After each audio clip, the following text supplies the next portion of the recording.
Sejumlah pencuri sepeda motor diamuk massa di Desa Kedai Trubon, Kabupaten Aceh Selatan pada Jumat 18 Oktober 2024. 3 pelaku berinisial H, A, dan M asal Kecamatan Kluth Utara menggunakan mobil Daihatsu Xenia dalam aksi pencurian mereka.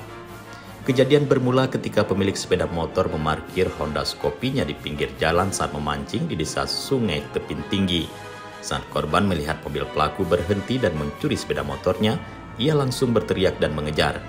Setelah mendapat kabar, masyarakat bergegas menghadang mobil pelaku. Ketika terdesak, pelaku panik dan menabrak kios warga. Akibatnya, mobil pelaku mengalami kerusakan parah dan pelaku segera dikepung oleh warga yang marah. Massa yang tidak terima langsung mengamuk berusaha menangkap pelaku. Namun, situasi semakin memanas hingga TNI Babinsa turun tangan untuk mengamankan pelaku dari amukan massa. Sebelum situasi dapat dikendalikan, massa merusak mobil pelaku, bahkan menggulingkannya dan membakarnya sebagai bentuk kemarahan. Dari Trubon, Aceh Selatan, Tim Liputan Kanal Inspirasi TV melaporkan.